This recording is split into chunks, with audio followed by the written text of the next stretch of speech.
Welcome to the Wife Stories YouTube channel. New video every day, and don't forget to subscribe. Here we go. I hear the water first. A lazy ripple sloshes against porcelain, paired with a sudden hush, like someone's trying to hide that they're not alone in there. My eyes fix on the bathroom door at the end of the hall. It's cracked open just enough to let out a ribbon of steam and the soft echo of his voice, low and half-muffled. There's a second voice, hers, rising in an almost breathless laugh. An intimate sound, a sound that cuts deep into my gut. I stand there, hand brushing the old wallpaper, feeling like a statue about to crumble. At 52, I thought I'd grown impervious to shocks. I've built a business from the ground up. I've weathered storms, lawsuits, expansions, and every manner of crisis. But right now, my entire body goes cold. There is no warning, no gentle prelude. The water stirs again, and I catch her quiet moan. Soft, but it might as well be an air raid siren, blasting through me, letting me know my life has just changed. My mouth tastes like metal. For a long moment, I can't even swallow. Each muscle in my face twitches as I listen, knowing it's her voice, and it's not mine she's whispering to. In the next breath, I edge forward, almost hypnotized. Some part of me needs to verify with my own eyes what my ears are already telling me. Maybe it's the old reflex of a businessman. You don't finalize the deal until you see the contract. You don't fully accept betrayal until it's right there, spelled out, undeniable. The door creaks when I push it with my fingertips. A swirl of steam caresses my face, and in that steamy haze, I see them in the tub. Her, leaning back against the porcelain, wet hair slicked away from her face, her chest heaving with a mixture of tension and arousal, and him, kneeling behind her, arms around her shoulders, lips brushing her neck.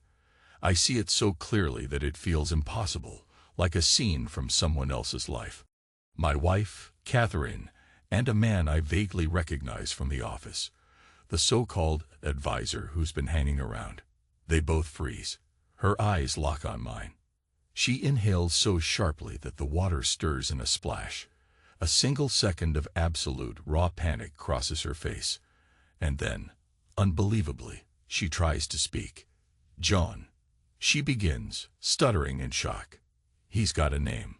Lucas or Luke. We'd shaken hands once, maybe 6 months ago, though I hadn't realized he was anything more than a new investment consultant. He's younger than I am, by a good 14 years. His arms, toned and slick with water, tense around her shoulders. He stares back at me with a defiant confusion, like he's trying to figure out if he should stand, fight, or vanish into the tiles.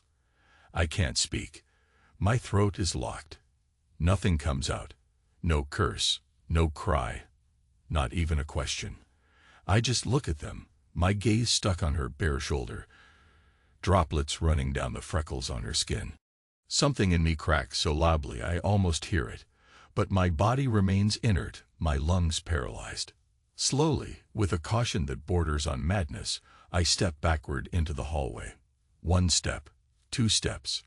My hand gropes for the doorknob and pulls the door shut. The last thing I see before it closes fully is the guilt in her eyes. Or maybe it's triumph. Maybe it's relief. I don't know, because I slammed the door with a trembling hand. Outside, in the corridor of my own home, I'm battered by the swirl of thoughts I can't even process. I stand there, listening to the water stop. The abruptness of that silence is a hammer blow. My mind screams at me. They must be scrambling. Maybe she's cursing herself for not locking the door. Maybe he's planning his exit route. I don't confront them. Not then. The old me, the John Carter of 5 years ago, or 10, or even 2 decades back, might have charged into that bathroom demanding an explanation. But right now, my entire sense of self is suspended. So I walk away. I open the front door and step outside into the hot Florida sunshine, my shirt stuck to my back from the tension. I don't even grab my keys. I just keep walking, down the driveway, across the street, nowhere. I find myself 3 blocks from home, slumped on a park bench. I can't recall exactly how I got here. An older man in a fishing hat wanders by, giving me a polite nod. I stare right through him, lost in that watery echo. A swirl of steam. The shape of another man's arms around my wife's body. 10 minutes pass, maybe more. A young mother with a stroller walks by. Then a pair of bicyclists. The world keeps on going. Meanwhile, I'm stuck in that single snapshot behind my eyelids. Catherine's parted lips, her hair plastered to the side of her neck, the flicker of shock in her eyes. I want to scream, but my throat aches as if I swallowed glass. Eventually, my phone buzzes in my pocket. The rational side of me wonders if it's Catherine. I can't bring myself to look. It buzzes again and again. Finally, numb, I slide it out. There's a series of missed calls from her. A single text. "We need to talk. I love you, John." Let me explain. I love you, John. The words make my lip curl in a silent snarl. She was in a bathtub with that man. I remind myself, only minutes ago. But I don't text back. Instead, I toss the phone onto the bench next to me and stare up at the Florida sky. The sun feels brutal, punishing, or maybe it's just me punishing myself. Eventually, I take a breath, stand, and begin the long walk home. When I get there, the driveway is empty. Her car is gone. The front door is unlocked. I step in to find a house that feels strangely foreign, as if the furniture has all shifted an inch in some cosmic realignment. The bathroom door is still ajar. The floor damp. I see a faint trail of water droplets leading down the hall. As if confirming the truth, a used towel is thrown hastily over the hamper. I stare at it, expressionless, until I can't look anymore. I go to the bedroom. She's not there, either, so I find an old duffel bag and mechanically begin tossing in random clothes. Socks, a pair of jeans, a few t-shirts. Something in the back of my mind tells me it's insane. This is my house. Why should I leave? But I can't stand being here right now. The walls reek of betrayal. My limbs are moving on autopilot, driven by some primal need to escape. By the time Catherine texts me again, I'm in my car. I check the phone with a hand that feels numb. "John, please, let me come home and explain. I'm so sorry. He meant nothing. I can't do this over text." A violent burst of laughter escapes me. Harsh, sardonic, and absolutely humorless. He meant nothing. Then why was she with him in our tub? I drop the phone onto the passenger seat, start the engine, and drive. For the first few miles, I don't even have a destination. Eventually, as dusk gathers, I wind up at a cheap motel off the interstate. I walk up to the front desk, pay for a night in cash. The bored receptionist hands me a keycard, barely noticing how disheveled I must appear. The room is exactly what you'd expect. Scuffed furniture, a stale odor of cigarettes. I flick on the TV just for background noise, set the volume low, and sit on the bed in silence. Scenes from earlier replay in my mind at triple speed. Catherine's eyes, her open mouth, the trembling tension in her shoulders when she saw me. And the way she'd said, "John," like she was begging for a chance to speak. I'm not sure how long I remain in that daze.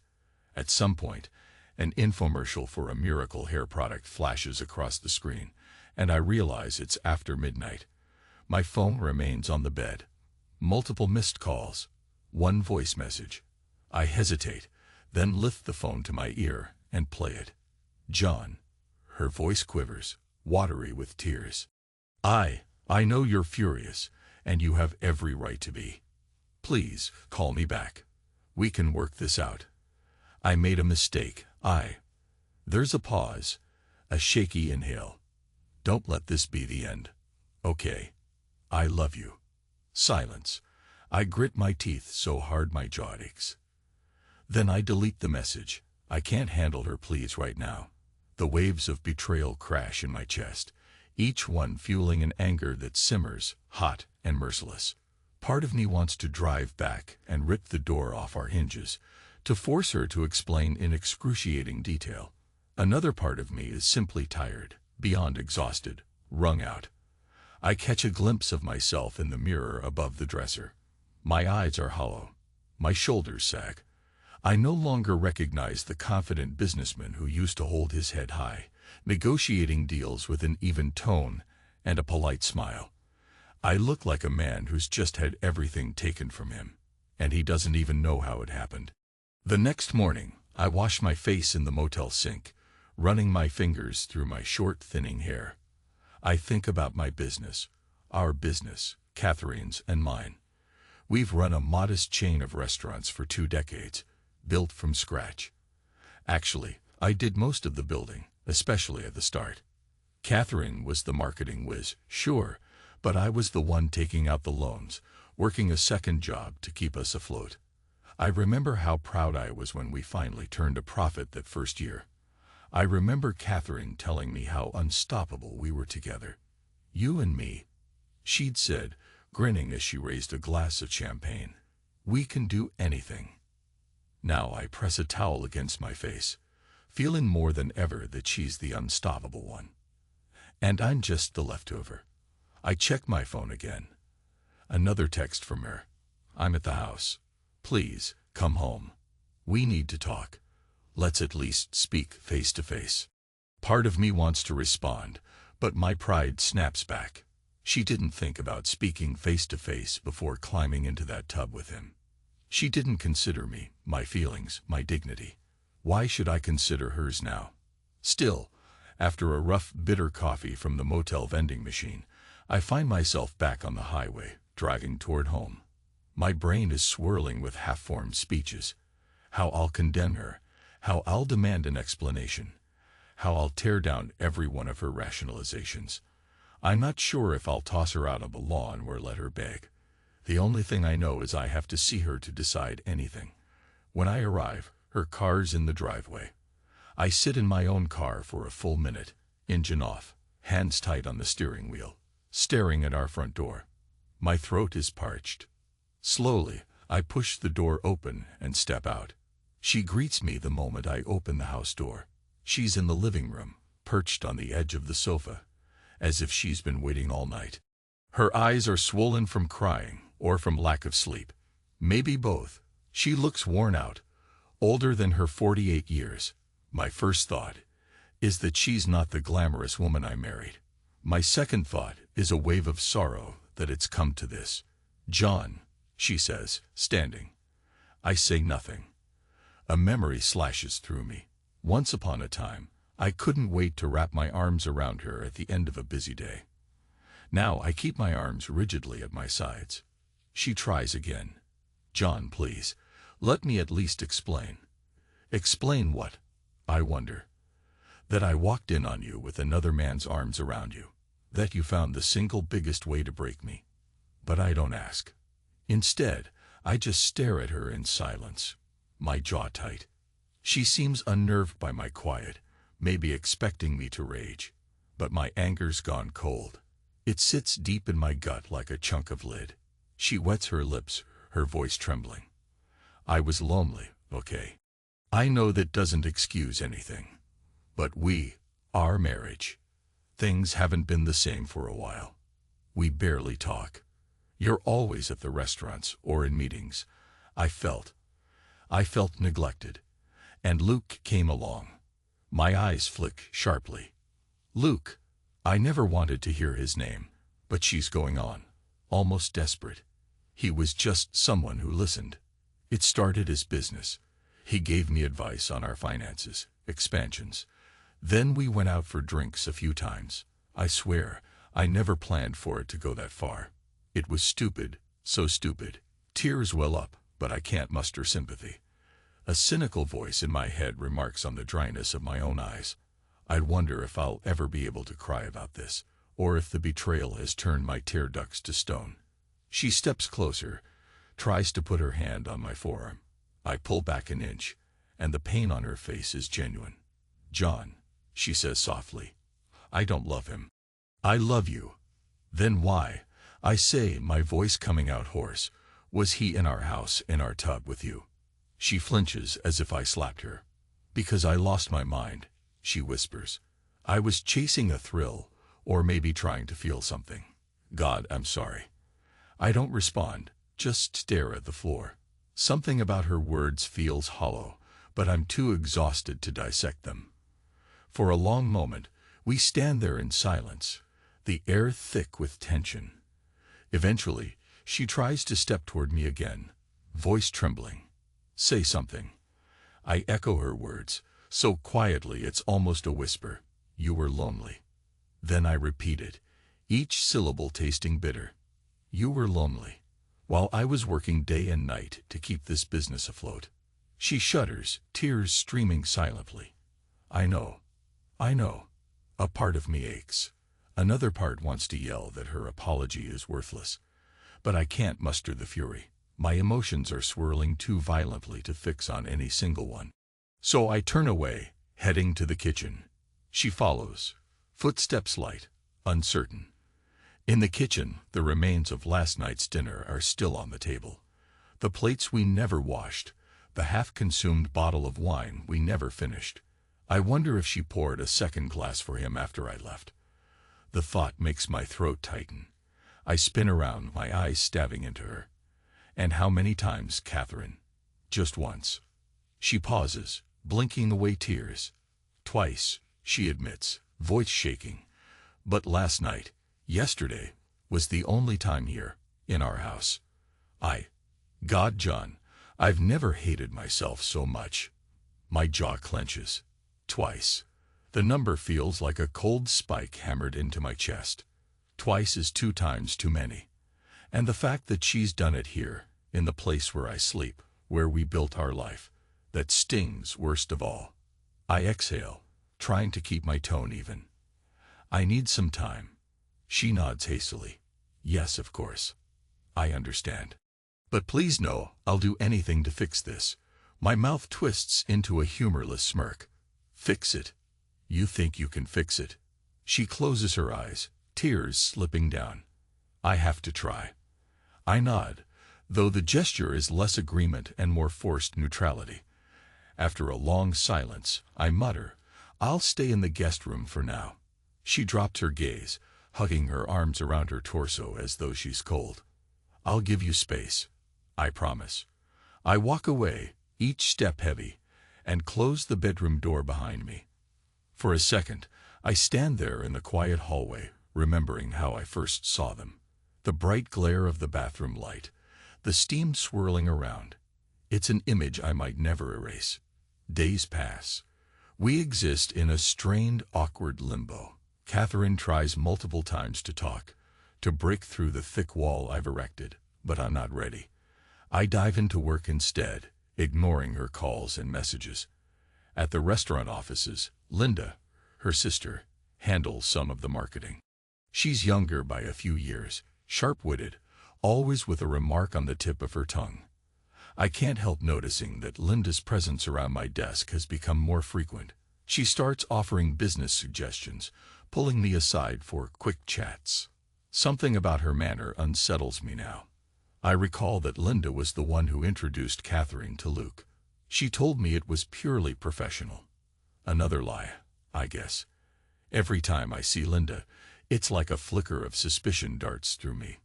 Is she also behind this in some twisted way? I catch her glancing at me with an odd mixture of pity and smugness, but I keep my composure. I won't give her the satisfaction of seeing me break. One afternoon, I get called into a meeting. It's Catherine, Linda, and Luke. He's sitting at the conference table, in a clean button-up shirt, looking entirely too comfortable in my place of business. Catherine avoids my gaze. Linda has a folder open, as if this is all routine. They explain that Luke's been advising us on a new approach to expansions, especially in multi-state franchising. I stare at them, my emotions simmering. Catherine can hardly meet my eyes. Luke keeps clearing his throat, trying to sound professional. I say barely a word the entire time. It's a charade. They're talking about acquisitions, marketing angles, brand synergy. But I know it's more than that. This is the man who had his hands all over my wife in my own house. And now, Apparently, they want him to be part of the business we built. After the meeting, Linda hands me a letter. "We'll talk again soon, John," she says with a curt nod, her tone strangely formal. My heart hammers as I tear it open. My eyes flick over the words: separation from the board, forced sabbatical, no longer beneficial for you to remain in the day-to-day operations. My chest tightens so violently I can hardly draw breath. This is essentially a termination letter, though it's couched in corporate jargon. The gist: I'm being kicked out of my own company. I can't speak. My entire world tilts. Linda, Catherine, and Luke watch me with stony expressions. Catherine's eyes shine with regret, but she says nothing to stop them. Not a single word. A numbness washes over me. The business I spent 20 years building from the ground up. Somewhere along the line, I let them handle the paperwork, the expansions, the legal structure. Catherine and Linda are official partners, each with a big enough slice of shares to vote me out. Luke is just an advisor, but clearly he's orchestrated enough to ensure they can wedge me out. Maybe he told them it'd be better for everyone. I set the letter down on the table, my fingers trembling. "You're serious?" I say softly. Catherine's voice is barely above a whisper. "It's for the best, John," she says, not meeting my gaze. "We have to think of the company's future." My throat constricts, and a metallic taste floods my mouth again. I glance at Luke, whose face is carefully neutral, then at Linda, who looks at me with a cold finality. For a moment, I feel like I might collapse, but I force myself to stand tall. I don't yell. I don't fight. I simply gather my things and leave that conference room as if it were a funeral parlor. In a way, it is. Something dies in me at that moment. My trust, my illusions, the sense that Catherine had once been my partner in all things. Days later, a phone call from the office manager informs me that the final severance paperwork is ready. She tries to sound compassionate, but it's just corporate procedure. I say I'll pick it up when I can. At home, well, it's hardly home now. I drift from room to room, feeling like a ghost. Catherine is mostly absent, either traveling for company expansions or staying out late. We barely cross paths. And if we do, she lowers her eyes, as though she can't bear to see the raw betrayal on my face. A spark of dignity ignites in me one morning. This is still my house, I remind myself. I go to the bank, check the accounts, realize how entangled everything has become. I see Catherine's name, Linda's name, then find a labyrinth of holdings that apparently I never scrutinized carefully enough. Furious with my own naivete, I slam the laptop shut. In the middle of that day, while I'm reeling from the financial blow, the phone rings. The old landline. On a whim, I let it go to voicemail. A minute later, I check the machine. Catherine's voice again, hushed and urgent. "He brought this on himself, Linda. We couldn't wait anymore. He was in the way." She's whispering, clearly unaware it's recording. Then a beep. She must have hung up. My heart jolts. We couldn't wait anymore. He was in the way. Not just about the business. It's about me, as a husband, as a person. They see me as an obstacle, something to remove, to discard. I play the message again, slower, letting each word soak in. My hands shake. My pulse throbs in my ears. This is more than just an affair. It's a cold, calculated excision of my role in her life. I listen to that message 7 times. By the end, I feel an odd clarity. They've decided I'm disposable. They took the business, reduced me to a bystander in my own marriage. The final nail. She was confiding in Linda, the same sister who helped orchestrate my professional ousting. I picture them all. Catherine, Linda, and Luke. A neat trio. They have each other's back. Meanwhile, I've got the cold truth that I'm completely alone. The anger boils up in my chest like a chemical reaction. For a second, I want to lash out. Storm the offices, confront them publicly, drag their reputations through the mud. But then a quiet, deadly calm settles over me. Vengeance. Maybe it's the only thing left that makes sense. I retrieve an old wooden box from the closet. Inside are letters, keepsakes, small tokens from my father, a watch that doesn't run, a pocket knife. I used to think these items were worthless. Now, I sense they might be the keys to reminding me who I was before I ever let them undermine my sense of worth. My father was a proud, stoic man. He taught me you can't control what others do, only how you respond. So how do I respond to this ultimate betrayal? Monday morning. I arrive at the office in a clean shirt, a calm demeanor. My posture is stiff but controlled. Every movement feels premeditated, from the way I nod at the receptionist to the measured steps I take down the hallway. There are stares from coworkers. Some look away in embarrassment. Some are sympathetic, but no one says a word. They've all heard the news by now. They know I'm done. I walk to each desk, each cubicle. People shift uncomfortably in their seats, uncertain why I'm here. One by one, I thank them for their loyalty, whether genuine or not. It's been a pleasure working with you, I say, locking eyes with each. I appreciate your integrity. Some of them won't even look up. Others stammer half-hearted well wishes. It's humiliating, in a way, to see how easily they fold under the new regime. But it's also enlightening. They're just employees, after all, trying to keep their jobs. Finally, I reach the conference room, where Catherine sits with Linda and Luke. He's leaning back, calm and collected in a sleek jacket. Catherine's eyes widen at the sight of me. Linda's lips form a thin line, half scorn, half annoyance. Without a word, I approach the table and set a folded letter in front of Catherine. My hand trembles slightly, but my voice is steady as I speak. Read it when you have a chance. It's for you. Luke straightens, exchanging a look with Linda. Catherine picks up the envelope, swallowing nervously. John, what is this? I ignore the question. You said it was better for all of us. I say, voice low. So I'm giving you one last chance to fix what you did. To own it, or to bury it, or do whatever your conscience dictates. But I'm done waiting. She opens her mouth, but no words come.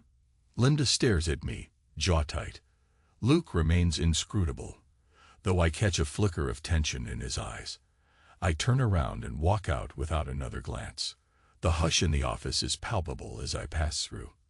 And then I'm outside in the bright Florida sun, exhaling as though I've been holding my breath for months. My letter isn't a threat. It's a single page where I lay out everything. My heartbreak, my anger, the knowledge of their complicity. I wrote in plain terms that I refuse to crawl away in silence, that I know exactly what they've done, and I'm giving Catherine one sliver of redemption. If she chooses it, she can come clean about everything, do right by me financially, sign over half the assets they try to hide, essentially rectify the worst of the damage. Or not, but that letter will remain with her. A single chance. I don't stick around to see if she'll tear it up, or if she'll read it with tears streaming down her cheeks. I don't care anymore. Because the moment I walk out of that building, I finally feel like I've claimed some measure of power back. I'm not a whipped dog. I'm not a victim. I'm a man who's been wronged, and I have the capacity to walk away on my terms. That night, I drag aimlessly for hours, letting the Florida heat seep into the car. I pass neon-lit bars, strip malls, the glimmering ocean front. My mind replays Catherine's face when she first saw me at the office earlier. The guilt, the fear that I might lash out. She deserves to be afraid, I think bitterly. But do I want to be the man who thrives on her fear? Eventually, I find my way to a deserted beachfront. I park, walk barefoot onto the sand. The moon hangs low, coloring the waves silver. A gentle tide laps at the shore. My heartbeat finally slows. The ocean has always had that effect on me, like it puts my problems into a cosmic perspective. I used to come here, back in the early days of building the business, whenever I felt overwhelmed. Standing there, I close my eyes. A silent vow forms in my mind. I'm not going to let them define me. Yes, they stripped me of my position, took advantage of my trust, turned my marriage into a mockery. But I still have myself, and I'm not worthless. The surf roars softly, like it's giving me permission to release the anchor. The only question is, can I let go fully? In the following weeks, I settle into a cheap one-bedroom rental I found through a friend. Catherine sends me texts, but I rarely respond. Once or twice, she begs me to come talk. She says she read the letter.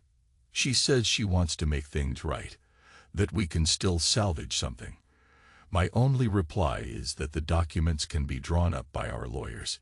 I've asked for an even split of the assets, plus my rightful portion of the restaurant chain. She tries to argue for less, but I remind her that I can prove their conspiracy if needed. She falls silent. At times, I catch myself thinking about the possibility of forgiveness. But then I recall that message on the answering machine, the cold finality of her voice. He was in the way. Maybe if I'd never heard that, I could have believed her regret. Now, it's impossible. Meanwhile, Linda scurries behind the scenes, pushing for a quick settlement. Luke attempts to contact me once, presumably to broker some half-hearted compromise, but I block his number. I want nothing from that man except distance. Late at night in my new place, I sometimes sit on the worn couch, reflecting on how drastically my life changed. I remember the shy, hopeful young man I was when I married Catherine, determined to build a future. That man feels like a stranger now. I don't recognize him, just as I barely recognize my reflection in the mirror. My eyes are haunted, my face lined with tension that never quite leaves. I wonder if this new version of John Carter will ever find true happiness again, or if I'm condemned to live with these scars forever. I do notice a shift, though, an undercurrent of relief that seeps into the bitterness. Because, as twisted as it sounds, once you hit the bottom, there's a strange sort of freedom. I no longer have illusions about my marriage. I no longer cling to a false sense of security. I can see the reality clearly, and that clarity is a form of power. Every so often, I recall the initial fury I felt when I saw them in the bathroom. The scalding wave of betrayal, but that image, strangely enough, has lost some of its power to wound me. Maybe because the shock has worn off, replaced by a dull acceptance. Maybe I've become numb, or maybe I've moved beyond the raw pain into a realm where I can think of my future again. One afternoon, I get a call from the lawyer. The terms are finalized. Catherine agreed to transfer a considerable sum, plus partial ownership in some of the ancillary assets. It won't repair the heartbreak, but it's better than nothing. My attorney, a solid older man named Briggs, asks if I want to push for more. I hesitate. Then I shake my head, remembering how I stated in that letter, "If you do what's right, I'll leave quietly." "No," I say, "that's enough." Briggs murmurs in agreement, then mentions Catherine also wants to arrange a meeting, just to talk privately. My stomach clenches, but after a moment's thought, I agree. Part of me feels like I need a final closure.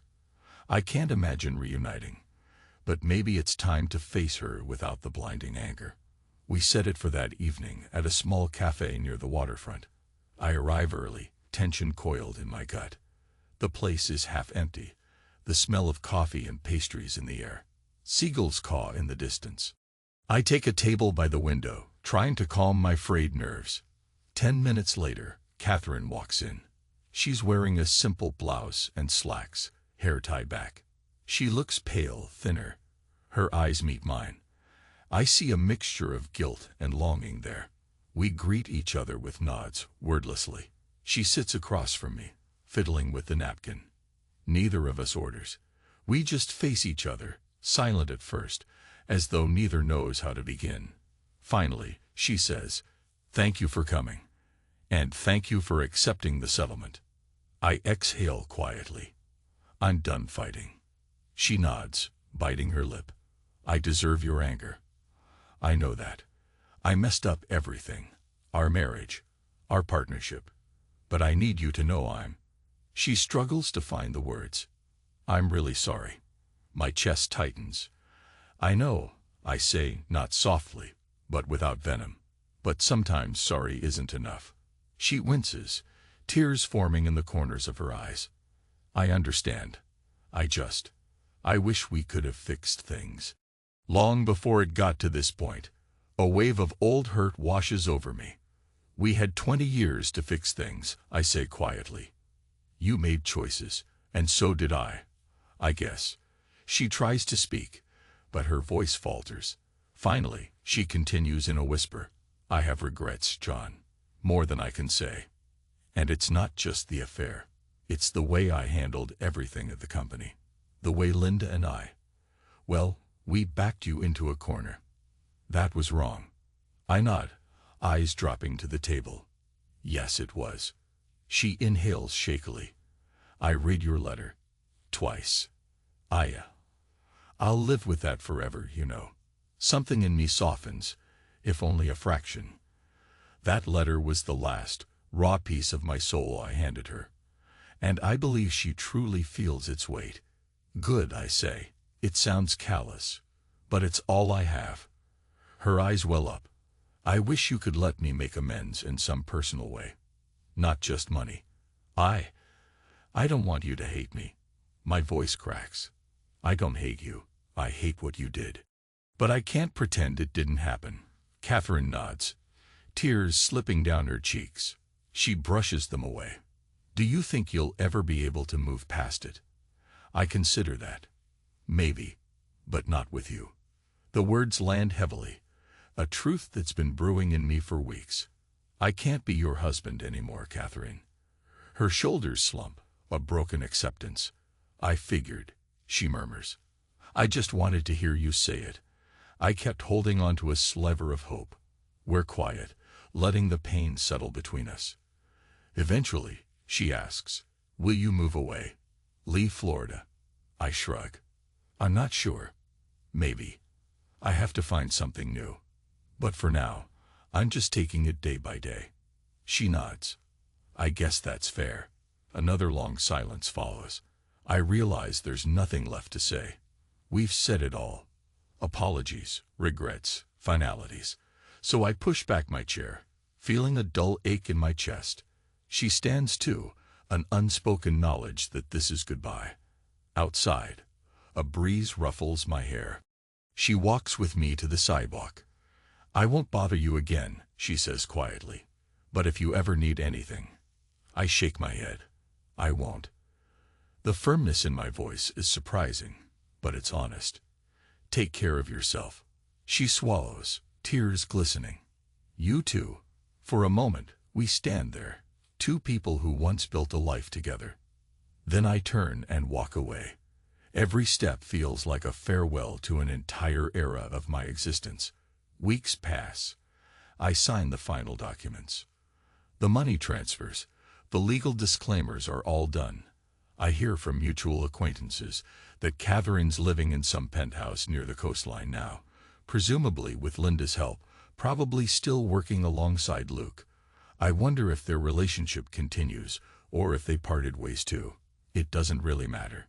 My old life is behind me, folded neatly like the suits I no longer wear. At a new cafe one morning, I spot the updated sign of our restaurant chain on a billboard across the street, now touting Linda and Catherine's leadership. My gut twinges, but I focus on my coffee, reminding myself that heartbreak and humiliation are only permanent if I allow them to be. I have my resources, my pride, slightly battered, but intact, and a sense of control over my destiny again. One day, a stray phone call hits my voicemail. A friend from the old circle mentions that the company's in turmoil because Linda can't replicate the old success alone. Catherine's overextended with expansions. Luke's risking too much money on questionable investments. The friend's voice is hushed with gossip, tinged with mild satisfaction that maybe they're paying the price. I listen to the message, lips curling into a faint smirk, then delete it. It's no longer my concern. Let them handle their bed of thorns. In a modest apartment on the outskirts of town, I find my new normal. Late nights are spent reading or strumming the old guitar I dust it off from storage. I never was much of a musician, but the act of playing a few chords soothes something in me. I feel more alive than I have in a long while. A neighbor down the hall is a widower in his 60s named Frank. We share the occasional beer on the stoop. One evening, as the sky glows purple, we talk about regrets, about life's abrupt detours. He tells me about his late wife, how they were married for 35 years before cancer took her. The difference between his story and mine is heartbreakingly stark. He lost her through no one's choice, while I lost Catherine because she chose to betray me. But as we clink bottles, I realize we're both dealing with absence in our own ways. Pain is pain.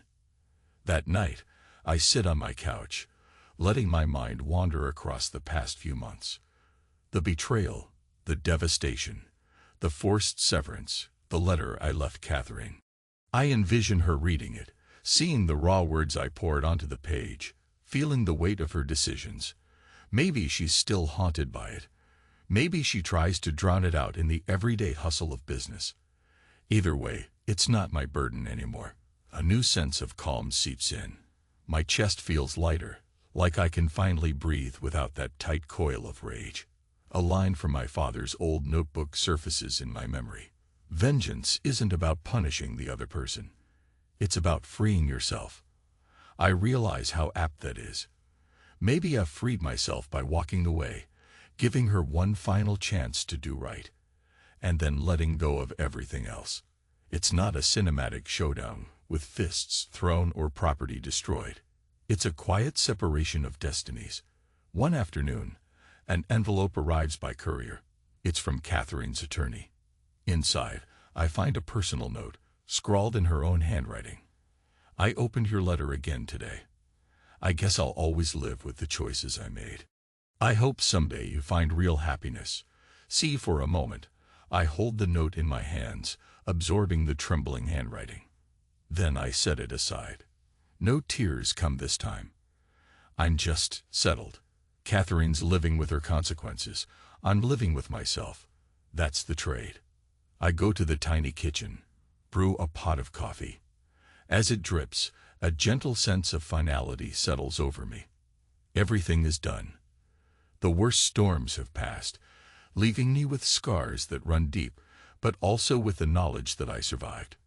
When the coffee's ready, I pour a mug and step onto the small balcony that overlooks a strip of palm trees. The sun dips low on the horizon. A warm breeze rustles the leaves, carrying a promise of something new. I sip the coffee, letting the bitterness wash over my tongue. I think about that day in the bathroom, how it shattered me. I remember how my voice once cracked when I repeated her words, "You were lonely," as if that explained everything. I recall the numb silence when I learned I was being forced out of my own company, and I recall the ice-cold clarity when I realized I wasn't just losing a wife, but an entire life I thought I'd built for myself. Yet here I stand, still breathing, still capable of looking forward. The raw hate has dissolved into a distant ache, overshadowed by an odd sense of acceptance. Mistrust is there, yes, but also an understanding that I can eventually rebuild. I stare at the fading sunlight, feeling each breath expand my lungs, and for the first time in months, I speak out loud to the empty air. Voice steady, it's a fair trade. I say. A pause, the memory of her letter shimmering in the back of my mind like distant thunder. I draw in one last breath, then finish quietly. I live with myself, and she lives with that. Like a trigger being pulled back, that final phrase resonates in the hush of twilight. My chest feels weightless, and I breathe.